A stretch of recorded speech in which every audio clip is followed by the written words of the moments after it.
كي ندعو إلى الله لننشر الخير في. السلام علیکم ورحمۃ اللہ وبرکاتہ. میں ہوں آپ کا میزبان حافظ محمد دانش. محترم سامعین و ناظرین، ہمارے دار ارقم یوٹیوب چینل میں آپ کا خیر مقدم ہے. جو سوالات ہمیں موصول ہوئے ہیں ان کے جوابات کے لیے ہمارے ساتھ موجود ہیں مفتی احمد بن محمد ارشد خان صاحب. جی مفتی صاحب، جسان بھائی چنگیاری سے پوچھتے ہیں، PUBG گیم میں جو اپڈیٹ ہو کر آیا ہے اس میں پاور حاصل کرنے کے لیے بت کے سامنے پوجا کرنی پڑتی ہے، کیا یہ شرک میں شامل ہوا؟ بسم اللہ الرحمن الرحیم. مسئولہ صورت میں گیم میں کھیلنے والا کھلاڑی یہ گیم کھیلنے والے کا ترجمان ہوتا ہے. گویا گیم میں جو کھلاڑی کھیل رہا ہے اس کو کمانڈ کرنے کی پوری طاقت اس گیم کھیلنے والے شخص کو حاصل ہے. لہٰذا پاور حاصل کرنے کے لیے اپنے کھلاڑی کو بتوں کے سامنے پوجا کروانا یہ ناجائز ہے، چونکہ یہ اعمال میں شرک ہے. اور اگر کوئی مسلمان آدمی اسی طرح اپنے کھلاڑی کو اس بت کے سامنے پاور حاصل کرنے کے لیے جھکاتا رہے تو ایک مومن کے دل سے شرک کی قباحت بھی نکلتی چلی جائے گی. لہٰذا یہ گیم کھیلنا ناجائز ہے. زکوان بھائی بہار سے پوچھتے ہیں، بہت سے لوگ میسیج کرتے ہیں کہ اس بات کو یا اس درود شریف کو 10 آدمیوں تک بھیجو گے تو خوشخبری ملے گی یا مراد پوری ہوگی یا جنت میں داخل ہو جاؤ گے، اس کی کیا حقیقت ہے؟ جی ہاں، بہت سی مرتبہ سوشل میڈیا پر اس قسم کے پیغامات اور میسیجز دیکھنے کو ملتے رہتے ہیں، اور لوگ بڑی آسانی سے 10 بار میسیج کو فارورڈ کرنے کے نتیجے میں جنت کا پروانہ بھی دے دیتے ہیں. کیا جنت میں داخلہ اتنا آسان ہے؟ بسا اوقات ایسے میسیج کی نسبت جناب نبی کریم صلی اللہ علیہ وسلم کی طرف بھی کر دی جاتی ہے. ایسے میسیجز کی کوئی حقیقت نہیں ہے، بلکہ اگر جھوٹی نسبت آپ صلی اللہ علیہ وسلم کی طرف کی گئی ہو تو بہت سخت وعید ہے. نبی کریم صلی اللہ علیہ وسلم نے ارشاد فرمایا، من کذب علی متعمدا فلیتبوأ مقعدہ من النار، کہ جو آدمی جان بوجھ کر میری طرف جھوٹ کی نسبت کرے تو وہ اپنا ٹھکانہ جہنم کو بنا لے. لہٰذا ایسے میسیجز کو شیئر کرنے سے گریز کرنا چاہیے.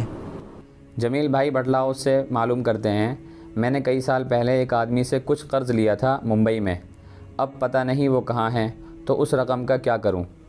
اولاً قرض لینے کے بعد آدمی کو اس کی ادائیگی کی فکر اور اس کا اہتمام کرنا چاہیے. لیکن اس مسئلے میں جیسا کہ کئی سال کی جدائیگی ہو گئی اور جس آدمی سے قرض لیا تھا اس کا بھی کچھ عطا پتہ نہیں ہے، تو اب اس رقم کو کسی غریب کو صدقے کی نیت سے دے دیا جائے. زید بھائی نوح میوات سے پوچھتے ہیں، ایک شخص پر قربانی واجب ہے لیکن وہ بقرعید سے 2 دن پہلے سفر میں نکل گیا اور 10 دن کا سفر ہے، تو کیا اس پر قربانی کرنا ضروری ہے یا نہیں؟ قربانی اس شخص پر واجب ہوتی ہے جو مسلمان ہو، عاقل ہو، بالغ ہو اور مقیم بھی ہو. اور اس مسئلے میں ایک آدمی بقرعید سے 2 دن پہلے سفر شرعی پر نکل گیا ہے. سفر شرعی سے مراد وہ ہے جو 77 کلومیٹر سے زیادہ کا سفر ہو، چاہے وہ پھر 100 کا ہو، 500 کا ہو، 1000 کلومیٹر کا سفر ہو. اگر بقرعید کے 3 دن وہ سفر میں رہا ہے تو اب اس شخص پر قربانی واجب تو نہیں ہوگی، لیکن بہتر ہے کہ وہ اپنی طرف سے کسی کو کہہ دے، رقم دے دے کہ اس کی طرف سے قربانی ادا کر دی جائے. ایک صاحب پوچھتے ہیں، پیدائش کے 4 دن بعد بچے کا انتقال ہو گیا تو اب اس کا عقیقہ کریں گے یا نہیں؟ عقیقہ یہ زندہ بچے کا کیا جاتا ہے، کسی مرحوم بچے کا عقیقہ یہ ثابت نہیں ہے. لہٰذا ایسے بچے کے عقیقے کی کوئی ضرورت نہیں ہے. ایک صاحب پوچھتے ہیں، کیا سینگ ٹوٹے ہوئے جانور کی قربانی کر سکتے ہیں یا نہیں؟ جس جانور کے سینگ کا کچھ حصہ اوپر سے ٹوٹ گیا ہو یا اس کا خول اتر گیا ہو تو ایسے جانور کی قربانی تو درست ہے، لیکن اگر اس ٹوٹے ہوئے سینگ کا اثر دماغ تک پہنچ جائے تو پھر ایسے جانور کی قربانی درست نہیں ہوگی. مولانا فضیل ذاکر نگر سے پوچھتے ہیں، کیا اردو میں اللہ کا نام لے کر جانور کی قربانی کر سکتے ہیں یا نہیں؟ حدیث میں اس بات کی ترغیب موجود ہے کہ جب جانور ذبح کیا جائے تو بسم اللہ اللہ اکبر پڑھا جائے. لیکن اگر اس کے بجائے کوئی آدمی بسم اللہ الرحمن الرحیم پڑھ لے یا اس کے بجائے الحمدللہ کہہ لے، سبحان اللہ کہہ لے اور ان الفاظ کے بجائے اگر کوئی آدمی اردو میں بھی کہہ لے کہ میں اللہ کے نام سے ذبح کرتا ہوں، تب بھی جانور کی قربانی درست ہو جائے گی اور اس کا گوشت حلال کہلائے گا۔ جی شکریہ مفتی صاحب۔